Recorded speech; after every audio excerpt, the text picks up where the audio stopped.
तो गाइस कल वाली जगह पर आते हैं। ध्यान देना फिर से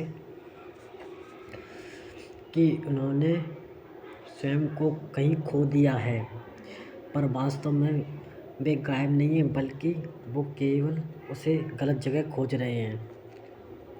यहाँ पढ़ते कल हम जो खोज रहे हैं उसे खोजने के लिए बाहर की दुनिया में जानना अच्छा लग सकता है, और हाँ, यह हमें बड़े बड़े अनुभव भी करा सकता है, लेकिन सच्ची तृप्ति हमें तभी मिलती है जब हम अपने ध्यान को अंदर की तरफ मोड़ते हैं। जिस क्षण में हम पैदा होते हैं उसी पल में हमारे अंदर की तरफ मुड़ते हैं। जिस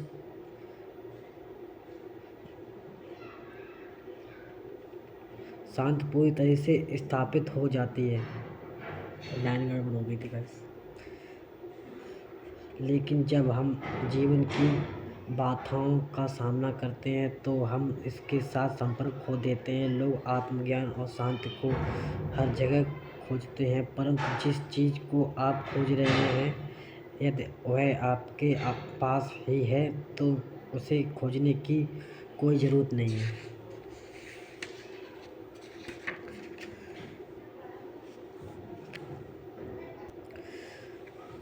बस आपको एक चीज़ याद रखना, बस मैं जो बोल रहा हूँ उस पर ध्यान रखना। हमें वास्तव में यह महसूस करने की ज़रूरत है कि हम कौन हैं, और यही वह अद्भुत चरित्र है जिसका मैंने पहले जिक्र किया था, जो इन सब बातों के केंद्र में है। वह व्यक्ति जिसे आपको किसी भी और से बेहतर जानने की ज़रूरत है, वह है आप। समझ रहे हो? मेरा विचार है कि आपके पास वह सब कुछ है जिसकी आपको ज़रूरत है।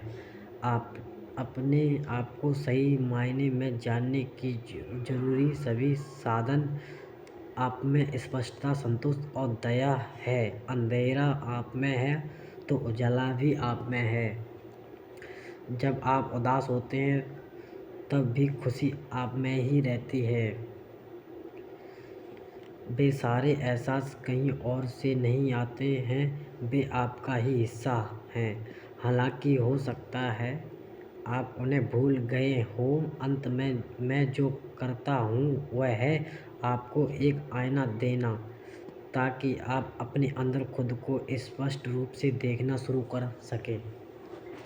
सब कुछ आप में ही है, पर गलती आप भी करते हो। पॉइंट पता नहीं कौन सा है। आपकी क्या कहानी है? यहाँ पर आते हैं, आपकी क्या कहानी है।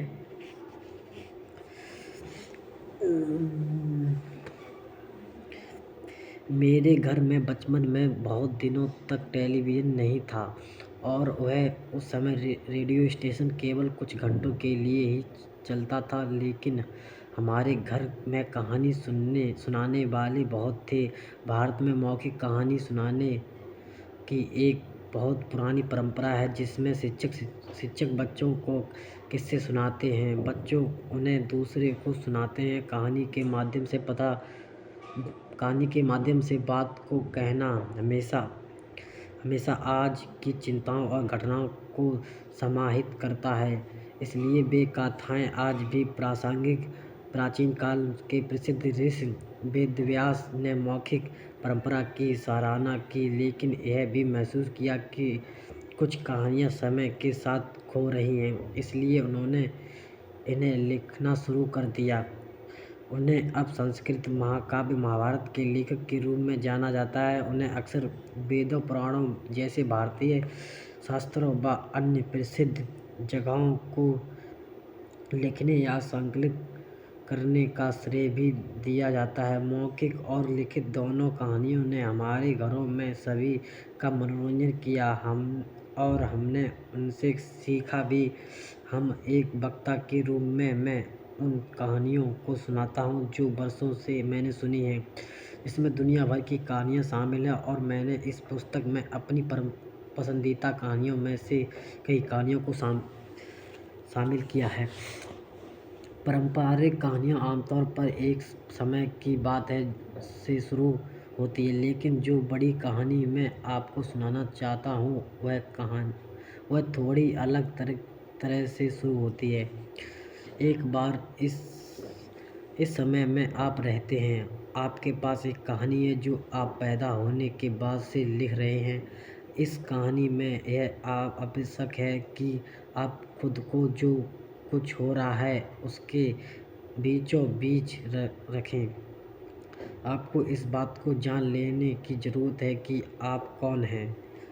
यदि आप सावधान नहीं हैं तो हर कोई आपके जीवन के नाटक में मुख्य पात्र बन सकता है। साथी, परिवार, दोस्त, साथ काम करने वाले मशहूर लोग, राजनेता, यहाँ तक कि अजनबी भी। लेकिन आपको अपने आप को बीचों बीच रखना होगा। क्या यह अपने प्रति बहुत स्वार्थी होने जैसा है? ऐसा आप सोच सकते हैं। इसके बिल्कुल विपरीत मैं आपको बताऊंगा कि आप जब स्वयं से शुरुआत करते हैं तब वह वास्तव में सबसे अच्छी चीज़ है जो आप दूसरों के लिए कर सकते हैं। अपने आप को जानो।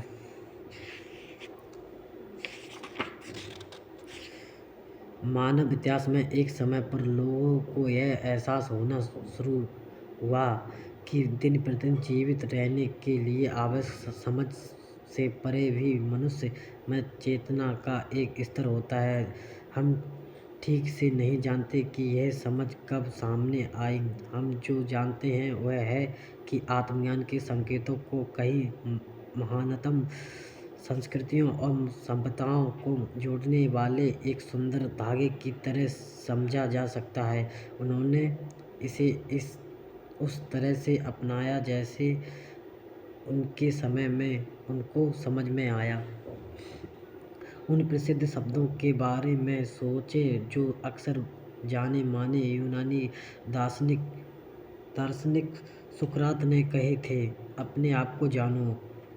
इन्हीं शब्दों को डेफनी में अपोलो के मंदिर में पत्थर पर लिखा हुआ है। कुछ इतिहासकारों का मानना है कि उन शब्दों को यूनानियों ने प्राचीन मिस्रवासियों से अपनाया होगा। मिस्र के लक्सर में आंतरिक मंदिर की बहुत मान्यता थी क्योंकि वह पत्थर पर लिखा था, हे मनुष्य, अपने आप को जानो और तुम उस परम सत्ता को जान जाओगे। उसके बारे में बाद में बात करेंगे। यहाँ मुद्दा यह है कि वाक्य ये नहीं है कि ये अपने इतिहास को जानो। यहाँ अपनी संस्कृति में जानो है। यहाँ अपने समाज को जानो। वाक्य यह है, अपने आप को जानो। क्या आप अपने आप को जानते हैं? जब मैं वह प्रश्न पूछता हूँ तो ज़्यादातर लोग बस मुस्कुरा देते हैं और शायद यह मुझे पता नहीं है जैसा कुछ कहते हैं। आप कौन हैं? यह सरल प्रश्न है जिसका उत्तर देना कठिन हो सकता है। कुछ तो इसलिए क्योंकि हम आमतौर पर भावनाओं के बजाय शब्दों में इसका जवाब देने का प्रयास करते हैं। शब्द कुछ बोलने के लिए तो अच्छे हैं, लेकिन अपने आप को जानना हम तो अनुभव करते हैं उसके बारे में है, ना कि हम खुद को कैसे प्रभावित करते हैं उनके बारे में। यहाँ आपको यह बताने के लिए हूँ कि सदियों से लोगों ने आत्मज्ञान से मिलने वाली संतुष्टि का अनुभव किया है और आप भी कर सकते हैं। तो आज के लिए इतना ही। कल फिर न्यू वीडियो लेके आएंगे।